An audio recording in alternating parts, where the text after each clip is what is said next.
પશ્ચિમ બંગાળમાં યોજાયેલા ભાજપના ક્ષત્રિય પંચાયતી રાજ પરિષદના કાર્યક્રમમાં વિડીયો કોન્ફરન્સિંગ મારફતે સંબોધન દરમિયાન વડાપ્રધાન મોદીએ જણાવ્યું હતું કે કેન્દ્ર સરકારે સંસદમાં વિપક્ષના અવિશ્વાસ પ્રસ્તાવને હરાવ્યો અને સમગ્ર દેશમાં નકારાત્મકતા ફેલાવનારાઓને જડબાતોડ જવાબ આપ્યો છે। લોકશાહીનો સિદ્ધાંત છે કે જ્યારે કોઈ વ્યક્તિ બોલે તો તેને સાંભળવું જોઈએ, પરંતુ વિપક્ષી દળોના સભ્યો ચર્ચા દરમિયાન અધવચ્ચે જ સદન છોડી અને જતા રહ્યા હતા। સત્ય એ છે કે વિપક્ષી દળો અવિશ્વાસ પર મતદાન કરતા ડરી ગયા હતા। વિપક્ષી દળો ઈચ્છતા નહોતા કે મતદાન થાય, કારણ કે જો મતદાન થયું હોત તો આ ગઠબંધનની પોલ ખુલ્લી પડી જતી। આ સમગ્ર ઘટના દેશના લોકોએ જોઈ છે।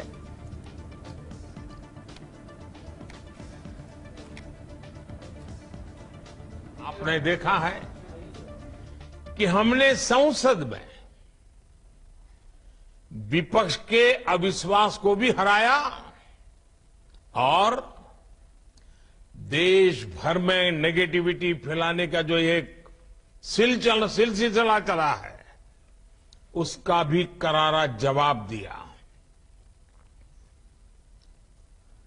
और हालत ये थी कि विपक्ष के लोग चर्चा में लोकतंत्र का दायित्व होता है, जब आप बोलते हैं तो दूसरे को सुनना चाहिए, लेकिन बीच में से ही भाग गए, सदन छोड़ करके चले गए। કોંગ્રેસના નેતા રાહુલ ગાંધી તમિલનાડુના કોઇમ્બતુર એરપોર્ટ પહોંચ્યા હતા। લોકસભામાં સાંસદ તરીકેની સદસ્યતા પરત મેળવ્યા બાદ રાહુલ ગાંધી પોતાના મતવિસ્તાર કેરળના વાયનાડના પ્રવાસે છે। વાયનાડ જવા માટે રાહુલ ગાંધી દિલ્હીથી વહેલી સવારે રવાના થયા। કેરળ કોંગ્રેસ કમિટીના કાર્યકારી અધ્યક્ષ વીટી સિદ્દકીએ જણાવ્યું કે વાયનાડમાં રાહુલ ગાંધીનું ભવ્ય સ્વાગત કરવામાં આવશે। રાહુલ ગાંધી 12મી અને 13મી ઓગસ્ટના રોજ આમ કુલ 2 દિવસ માટે વાયનાડના પ્રવાસે છે। વાયનાડમાં રાહુલ ગાંધી કોંગ્રેસના નેતા, કાર્યકર્તાઓ અને લોકોને મળશે।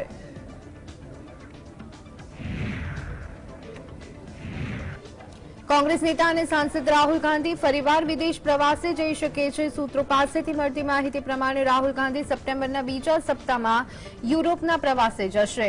આ પહેલા રાહુલ ગાંધી અમેરિકાના પ્રવાસે ગયા હતા, ત્યારે સંસદમાંથી તેમની સદસ્યતા રદ કરવામાં આવી।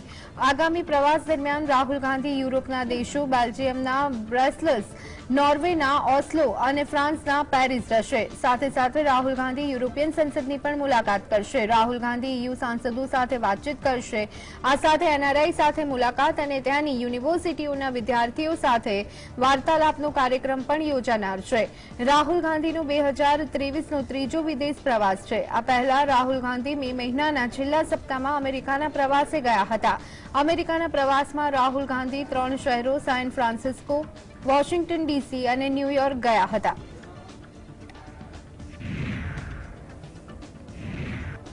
કોલકાતામાં યોજાયેલી G20 ભ્રષ્ટાચાર વિરોધી મંત્રીસ્તરની બેઠકમાં વિડીયો સંદેશ મારફતે વડાપ્રધાન મોદીએ જણાવ્યું હતું કે ભારતે ભ્રષ્ટાચાર સામે ઝીરો ટોલરન્સની નીતિ અપનાવી છે। ભ્રષ્ટાચારના કારણે સમાજના ગરીબ અને વંચિત વર્ગને સૌથી વધુ સમસ્યાનો સામનો કરવો પડે છે। તેના કારણે લોકોની જીવનશૈલી પણ કેટલીક હદ સુધી પ્રભાવિત થાય છે। અર્થશાસ્ત્રમાં કૌટિલ્યએ જણાવ્યું કે વધુને વધુ લોકોને લાભ થાય તેવી રીતે સંસાધનોનો ઉપયોગ કરવો એ સરકારની ફરજ છે। આ માટે ભ્રષ્ટાચાર વિરોધી પગલાં લેવા ખૂબ જ જરૂરી છે। પારદર્શક ઇકોસિસ્ટમ સ્થાપિત કરવા માટે ઈ ગવર્નન્સનો સહારો લીધો છે। સરકારી પ્રોજેક્ટ અને કલ્યાણકારી યોજનાઓમાં થતા કૌભાંડ અને ગેરરીતિને અટકાવવા માટે સરકારે યોગ્ય પગલાં લીધા છે। Friends, the impact of corruption is felt the most by the poor and the marginalized. It affects resource utilization. It distorts markets. It impacts service delivery. And ultimately, it diminishes people's quality of life. India has a strict policy of zero tolerance against corruption. વડાપ્રધાન નરેન્દ્ર મોદીએ શનિવારે video conferencing દ્વારા પ્રાદેશિક પંચાયતી રાજ પરિષદ કાર્યક્રમમાં ભાગ લીધો. આ કાર્યક્રમમાં પીએમએ કહ્યું કે જ્યારે હું પાર્ટીના કાર્યક્રમમાં આવું છું, કાર્યકરોને મળું છું, ત્યારે મને હંમેશા નવી પ્રેરણા અને નવા ઉત્સાહ મળે છે. વધુમાં તેમણે કહ્યું કે હું હંમેશા માનતો આવ્યો છું કે પૂર્વી ભારતમાં એક મજબૂત સ્તંભ બનવાની, દેશના વિકાસનું એક મજબૂત એન્જિન બનવાની સંપૂર્ણ ક્ષમતા છે. ત્યાં કુદરતી સંસાધનો વિપુલ માત્રામાં છે અને આપણા ઘણા તેજસ્વી, મહેનતુ અને ગતિશીલ નાગરિકો પણ ત્યાં રહે છે. દેશ પૂર્વી ભારતના તમામ પ્રતિનિધિઓને મળવું અને તેમની સાથે વાત કરવી એ પોતાનામાં જ ખૂબ જ મહત્વપૂર્ણ બની જાય છે.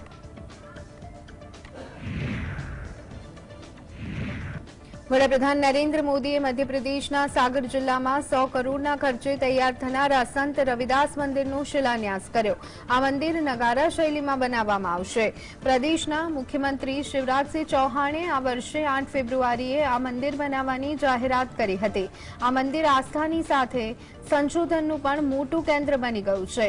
વડાપ્રધાને સંત રવિદાસ બળતુમા ખાતે 100 કરોડના ખર્ચે સ્મારક મંદિરનું ભૂમિપૂજન અને શિલાન્યાસ કર્યો હતો. આ કાર્યક્રમમાં ઉજ્જૈન, હરિદ્વાર, જબલપુર, રાજસ્થાન અને અન્ય સ્થળોના લગભગ 500 સંતોએ ભાગ લીધો. આ મંદિર 11 એકર જમીનમાં બની રહ્યું છે. મંદિરની દિવાલો પર કોતરણી કરવામાં આવશે. સંત રવિદાસ મંદિરની મધ્યમાં 5500 ચોરસ ફૂટનું મુખ્ય મંદિર બનશે. મંદિરમાં ગર્ભગૃહ, અંતરાલ મંડપ અને અર્ધમંડપ બનાવવામાં આવશે. મ્યુઝિયમના પ્રવેશદ્વારની સામે પાણીની મોટી ટાંકી બનાવવામાં આવશે.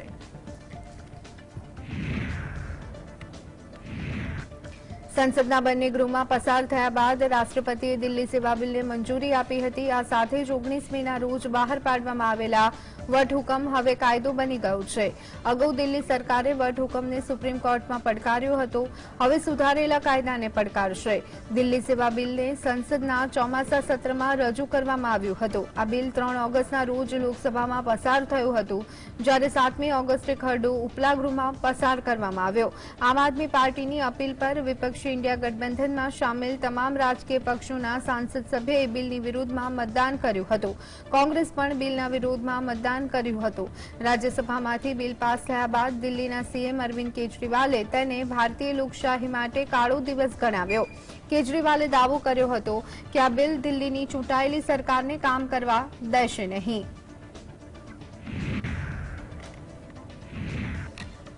આઈપીસી, સીઆરપીસી અને ઇન્ડિયન એવિડન્સ કાયદાને બદલવા માટે રજૂ કરાયેલા બિલ વિશે વાત કરતા રાજ્યસભાના સાંસદ કપિલ સિબ્બલે જણાવ્યું હતું કે આ દેશમાં રાજકીય હેતુઓ માટે પોલીસનો દુરુપયોગ કરવામાં આવે છે. જે પણ રાજ્યમાં ભાજપ સત્તામાં છે ત્યાં વિપક્ષી દળોના સભ્ય પર કાર્યવાહી કરવામાં આવશે. મોટાભાગના કિસ્સામાં સત્તામાં બેસેલા વ્યક્તિઓના નિર્દેશ પર પોલીસ કામગીરી કરે છે. તેઓએ દાવો કર્યો છે કે રાજ્ય સરકારોની પોલીસ અને તપાસ એજન્સી સ્વતંત્ર રહી નથી. સમગ્ર પોલીસ સિસ્ટમનો ઉપયોગ રાજકીય હેતુ માટે કરાય છે. કેન્દ્ર સરકારે દેશદ્રોહનો કાયદો રદ કરવાની વાત કરી છે, પરંતુ તેની જગ્યાએ રાષ્ટ્રીય સુરક્ષાની જોગવાઈઓ રજૂ કરી છે. નિષ્ણાંત કમિટીએ શું સૂચનો આપ્યા છે એ પણ જાણી શકાયું નથી. ये कानून जब लाया गया एक गुप्त तरीके से लाया गया. हमें मालूम ही नहीं कि ऐसा कानून कोई लाया जाएगा. हमने सुना है कि कोई एक्सपर्ट कमेटी बैठी थी. वो कौन सी एक्सपर्ट कमेटी थी, उसके सुझाव क्या थे, ये भी नहीं हमें मालूम. और सडनली आप एक बिल ले आते हो और फिर वो सिलेक्ट कमेटी चले जाता है. तो ये जो तरीका है ना सरकार को कोई कानून लाने का, ये अपने आप में असंवैधानिक है. ઉદ્ધવ ઠાકરે સમૂહની શિવસેનાના નેતા સંજય રાઉતે જણાવ્યું કે દેશના કેન્દ્રીય ગૃહમંત્રીએ બ્રિટિશ કાર્ડના દેશદ્રોહના કાયદાને રદ કર્યો છે. આ એક સારી બાબત છે, પરંતુ હું તેમને કહેવા માંગુ છું કે આ દેશમાં કોઈ દેશદ્રોહી નથી. સરકારે જે વ્યક્તિ પર દેશદ્રોહ હેઠળ કાર્યવાહી કરવી જોઈએ તેની વિરુદ્ધ પગલાં લેવામાં આવ્યા નથી. પુણે સ્થિત ડોક્ટર પ્રદીપ કુરુલકર કે જેણે ભારતના સંરક્ષણને લગતા સિક્રેટ કથિત રીતે પાકિસ્તાનને વેચ્યા છે તેના પર દેશદ્રોહની કાર્યવાહી કરવામાં આવી નથી. શું કોઈને બચાવવા માટે દેશદ્રોહનો કાયદો હટાવવામાં આવ્યો છે? इस देश में कोई देशद्रोही नहीं है. जिसको ऊपर देशद्रोह का कानून लगाना चाहे था आपने लगाया नहीं. पुणे में डॉक्टर प्रदीप कुरुलकर जिसने पाकिस्तान को यहां से बैठकर हमारे डिफेंस के सीक्रेट बेचे हैं, उनको तो अपने देशद्रोह का कानून नहीं लगाया था, उसको बचाने के लिए आपने निकाला है कानून। ऐसे बहुत से लोग हैं जिसके ऊपर एक कानून लगाना चाहिए। तो देशद्रोह का कानून हमने निकाल दिया तो किसी की सहूलत के लिए निकाला है क्या? ઝારખંડના આરોગ્ય મંત્રી બન્ના ગુપ્તાએ જણાવ્યું કે કેન્દ્ર સરકાર આઈપીસી, સીઆરપીસી સહિતના કાયદાને બદલી અને આ દેશની વ્યવસ્થા પર એકાધિકાર સ્થાપિત કરવા માટે નવા કાયદા ઘડી રહી છે। તેમણે દાવો કર્યો છે કે આ પ્રકારના કાયદા થકી કેન્દ્ર બંધારણીય સંસ્થાઓને કમજોર કરવા માંગે છે, દેશના લોકતાંત્રિક અને બંધારણીય મૂલ્યોને પોતાના આધારે ઉપયોગ કરવા માંગે છે। કેન્દ્ર સરકાર હજુ શું કરવા માંગે છે હજુ સંપૂર્ણપણે સ્પષ્ટ નથી। તેમનો છુપો એજન્ડા શું છે એ તો સમય આવવા પર જ સામે આવશે। ये इस देश की व्यवस्था पर एकाधिकार आधिपत्य कायम करने के लिए इन किन प्रकार से व्यवस्थाएं बना रहे हैं और संवैधानिक संस्थाएं कैसे इनकी बेहतर तरीके से गुलामी करें, उसकी ये योजनाएं तैयार करते हैं कि किस माध्यम से, किस मैकेनिज्म से इस देश के लोकतांत्रिक मूल्यों को, संवैधानिक मूल्यों को ये अपने पिंजड़े की बुलबुल बनाना चाहते हैं। ये तो इनकी मंशा अभी तक स्पष्ट नहीं है। લોકસભામાં કોંગ્રેસના સાંસદ અધીર રંજન ચૌધરીએ પોતાના સસ્પેન્શન વિશે વાત કરતા જણાવ્યું કે આ એક નવી રીત છે જે મારા સંસદીય કાર્યકાળમાં પહેલા ક્યારેય જોઈ નથી। વિપક્ષી દળોનો અવાજ દબાવવા માટે સત્તાપક્ષે નવી રીત શોધી કાઢી છે। આ સંસદીય લોકશાહીના મૂલ્યો વિરુદ્ધ છે। ચૌધરીએ જણાવ્યું કે વિશેષ અધિકાર કમિટી જ્યારે પણ બોલાવશે ત્યારે હું તેમની સમક્ષ જવાબ આપીશ। તમામ નિયમોનું પાલન કરવા માટે અમે કટિબદ્ધ છીએ। જો જરૂર પડશે તો સુપ્રીમ કોર્ટના દ્વાર પણ ખખડાવીશ। So there is a deliberate design by the ruling party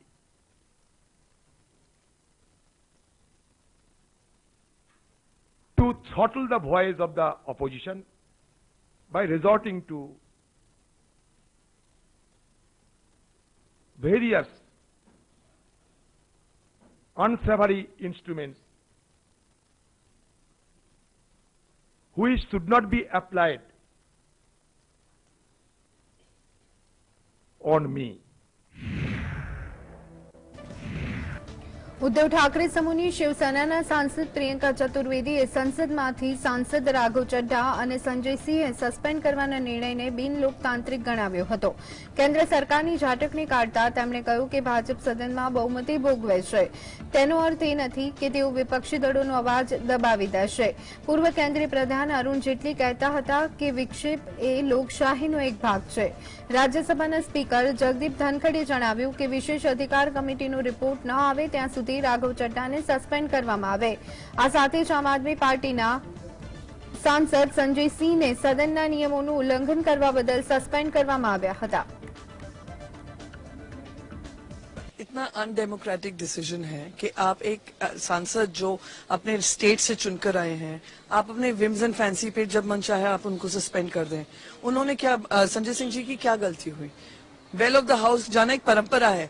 Arun Jaitley ji उसको कहते थे it's part of the democracy, Indian democracy, disruption is part of democracy. और आज उन्होंने क्या कहा था? उन्होंने वेल ऑफ द हाउस जाकर कहा था मणिपुर के बारे में।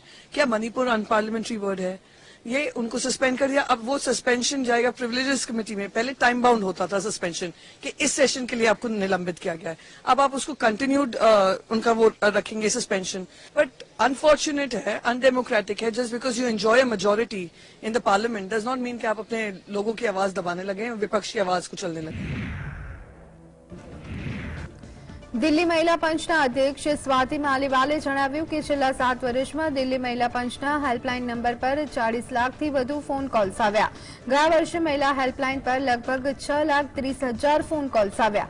દિલ્હી મહિલા આયોગ પાસે મહિલાઓની સમસ્યાઓ સંબંધિત કુલ 92,000 કેસ આવ્યા હતા, જે પૈકી 11,000 કેસ દિલ્હીથી બહારના હતા। માલીવાલે જણાવ્યું કે લોકો દિલ્હી મહિલા આયોગની કામગીરી પર વિશ્વાસ કરે છે। ગયા વર્ષે અમારી પાસે ઘરેલુ હિંસાના લગભગ 38,000 કેસ, દુષ્કર્મ અને જાતીય હુમલાના 5,000 અને પોક્સો સંબંધિત ગુનાના 35,000 જેટલા કેસ સામે આવ્યા હતા।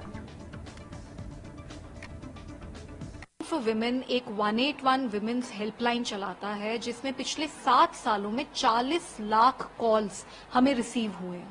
हमने 1 साल का डेटा बनाया है पिछले साल का, तो हमें ये पता चला कि 6,30,000 कॉल्स दिल्ली महिला आयोग की 181 विमेन हेल्पलाइन पे आए हैं और उसके साथ साथ 92,000 केसेस हमें रिसीव हुए हैं। हमने ये भी देखा कि 11,000 केसेस इनमें से दिल्ली से बाहर के हैं, तो लोग बाहर से दिल्ली के जुरिस्डिक्शन में आते हैं। डोमेस्टिक वायलेंस के 38,000 से ज्यादा केसेस हैं, रेप एंड सेक्सुअल असॉल्ट के 5,000 से ज्यादा केसेस हैं, पॉक्सो के 3,500 से ज्यादा केसेस हैं। ભારતીય વાયુસેનાની ગરુડ વિશેષ દળોએ જમ્મુ કાશ્મીરમાં અનેક સ્થળો પર સૈન્ય અભ્યાસ કર્યો હતો। કેન્દ્ર શાસિત પ્રદેશમાં આતંકી પ્રવૃત્તિઓને ડામવા માટે આ કાર્યવાહી હાથ ધરવામાં આવી। આ વિશે વાત કરતા ગરુડ વિશેષ દળના કમાન્ડરે જણાવ્યું કે ગરુડ દળની ટુકડી વર્ષ 2007થી જમ્મુ કાશ્મીરમાં કાર્યરત છે અને અનેક ઓપરેશનને અંજામ આપ્યું છે। ઘણા આતંકીઓને ઠાર કરવામાં પણ મહત્વની ભૂમિકા ભજવી છે। વર્તમાન સમયમાં ગરુડ ટીમની 2 ટુકડીઓને તૈનાત કરવામાં આવી છે। સારી કામગીરી કરવા બદલ અમારી ટીમને કેન્દ્ર સરકાર તરફથી અશોક ચક્ર પણ આપવામાં આવ્યો હતો।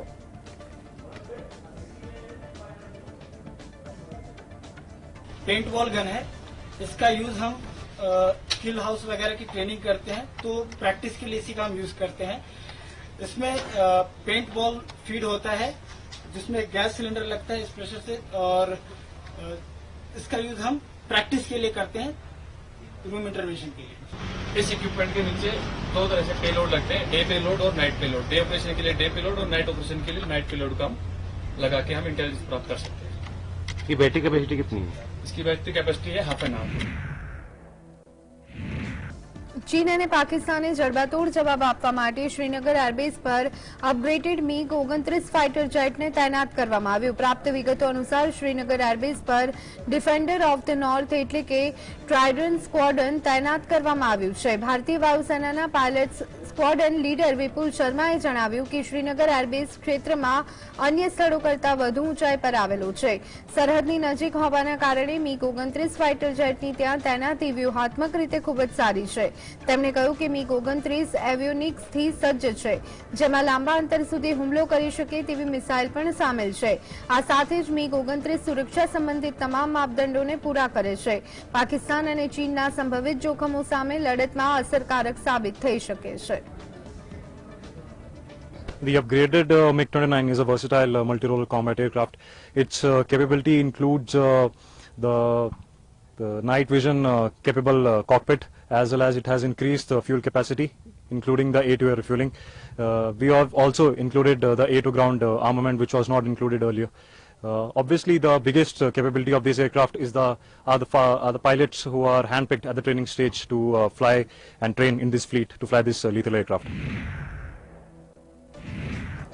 મુંબઈ એર કસ્ટમ્સે દુબઈ જઈ રહેલા ભારતીય નાગરિકોની ધરપકડ કરી છે અને 1.49 કરોડના 1,559.6 કેરેટ કુદરતી અને લેબ દ્વારા બનાવેલા હીરા જપ્ત કર્યા છે। અધિકારીઓના જણાવ્યા અનુસાર આરોપીની બુધવારે ધરપકડ કરવામાં આવી હતી અને તેને ન્યાયિક કસ્ટડીમાં મોકલવામાં આવ્યો હતો। કસ્ટમ અધિકારીએ જણાવ્યું કે જપ્ત કરાયેલા હીરાને ચાના પેકેટમાં છુપાવી રાખવામાં આવ્યા હતા। આ મામલે વધુ તપાસ ચાલી રહી છે। અગાઉ કોચીન કસ્ટમના અધિકારીઓએ શુક્રવારે ઇન્ડિગો એરલાઇનના વિમાનના પાછળના ટોયલેટમાંથી આશરે ₹85 લાખનું સોનું રિકવર કર્યું હતું। અધિકારીઓએ જણાવ્યું કે સોનું ત્યજી દેવાયેલી બેગમાંથી મળી આવેલી પેસ્ટના રૂપમાં હતું। આ સોનાનું વજન અંદાજે 1,709 ગ્રામ હતું। કોચીન કસ્ટમે જણાવ્યું હતું કે ઇન્ડિગો એરલાઇન્સના સ્ટાફ પાસેથી મળેલી માહિતીના આધારે યુએસથી ફ્લાઇટના પાછળના ટોયલેટમાંથી પેસ્ટના રૂપમાં સોનાના 2 દાવા વગરના પેકેટ મળી આવ્યા હતા અને વધુ તપાસ ચાલી રહી છે।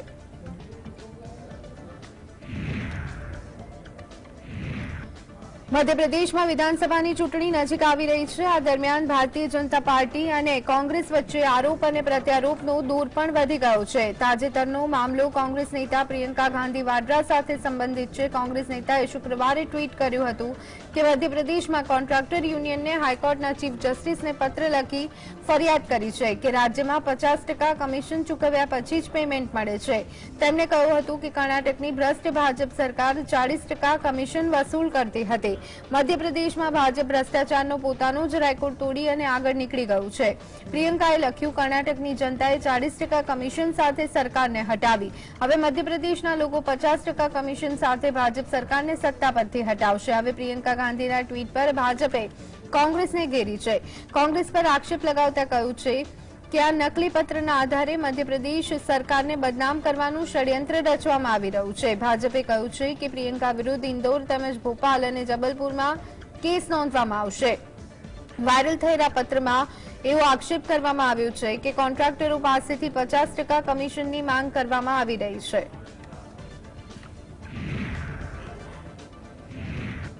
આમ આદમી પાર્ટીના નેતા રાઘવ ચડ્ડાને રાજ્યસભામાંથી સસ્પેન્ડ કરવામાં આવ્યા. રાઘવ ચડ્ડાએ સંસદ સભ્યપદ સસ્પેન્ડ કર્યા બાદ તેમના ટ્વિટરનું બાયો બદલી નાખ્યું હતું. તમને જણાવી દઈએ કે આ પહેલા રાઘવ ચડ્ડાએ પોતાના ટ્વિટર હેન્ડલ પર પોતાના બાયોમાં એમ પણ લખ્યું હતું જેને હવે બદલી અને સસ્પેન્ડેડ એમપી કરી નાખ્યું છે.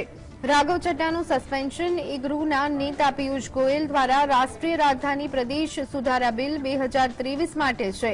તો હાલ રાઘવ ચડ્ડાએ આરોપોને નકારી કાઢ્યા અને કહ્યું કે શાસક પક્ષે તેમને નિશાન બનાવ્યા કારણ કે તે સ્વીકારી શકતું નથી કે 34 વર્ષીય સાંસદે તેના સૌથી ઊંચા નેતા પર હુમલો કર્યો.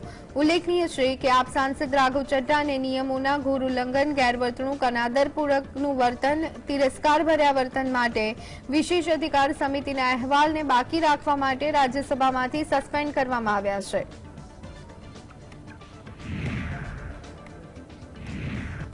આયુષ્માન ભારત યોજનાને લઈ અને હરિયાણાના મુખ્યમંત્રી મનોહરલાલ ખટ્ટરે મોટી જાહેરાત કરી હતી. મુખ્યમંત્રીએ જાહેરાત કરતા કહ્યું કે 3 લાખ સુધીની વાર્ષિક આવક ધરાવતા પરિવારો આયુષ્માન ભારત યોજનાનો લાભ મેળવી શકશે. લોકો રૂપિયા 1,500 જમા કરાવી અને યોજનાનો લાભ લઈ શકશે. 15 ઓગસ્ટ પહેલા મુખ્યમંત્રી મનોહરલાલ ખટ્ટરે રિયાના લોકોને મોટી ભેટ આપી છે.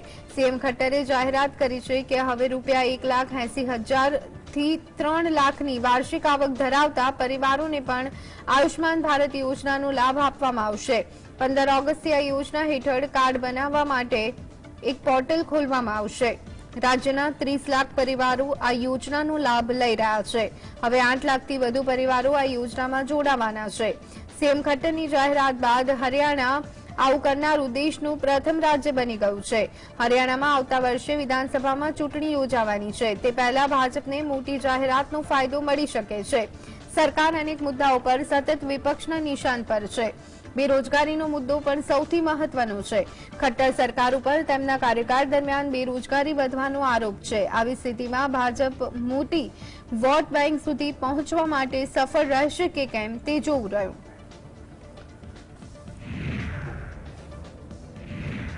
હવામાન વિભાગે ઉત્તરાખંડમાં આગામી 2 દિવસ 12મી અને 13મી ઓગસ્ટના રોજ રેડ એલર્ટ જારી કર્યું છે. આ દિવસના સમયગાળામાં પ્રદેશમાં ભારેથી અતિભારે વરસાદ પડી શકે છે.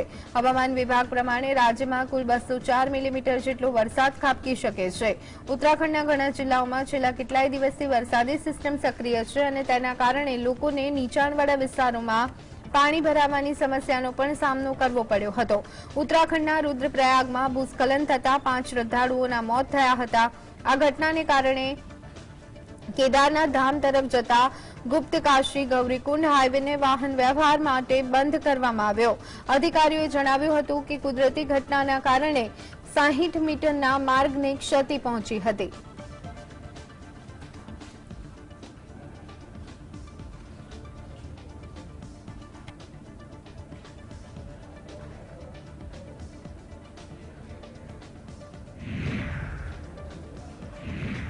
પાકિસ્તાનમાં નેશનલ એસેમ્બલીના વિસર્જનની સાથે જ રાજકીય ઉથલપાથલ મચી ગઈ છે. આવી સ્થિતિમાં પાકિસ્તાનના વચગાળાના વડાપ્રધાન તરીકે અનવર ઉલ હક કાકરના નામની પસંદગી કરવામાં આવી. શાહબાઝ શરીફ અને વિપક્ષના નેતા રાજા રિયાઝે ચર્ચા કર્યા બાદ અનવર ઉલ હક કાકરનું નામ નક્કી કર્યું હતું. બલુચિસ્તાન અવામી પાર્ટી સાથે સંકળાયેલા સેનેટર અનવર ઉલ હક કાકર નવા વડાપ્રધાનની નિમણૂક થાય ત્યાં સુધી વચગાળાની સરકારનું નેતૃત્વ કરશે. શાહબાઝ શરીફે 9મી ઓગસ્ટના રોજ નેશનલ એસેમ્બલી ભંગ કરવાની ભલામણ કરી હતી. પાકિસ્તાનના બંધારણ પ્રમાણે આગામી 90 દિવસના સમયગાળામાં દેશમાં ચૂંટણી યોજાશે.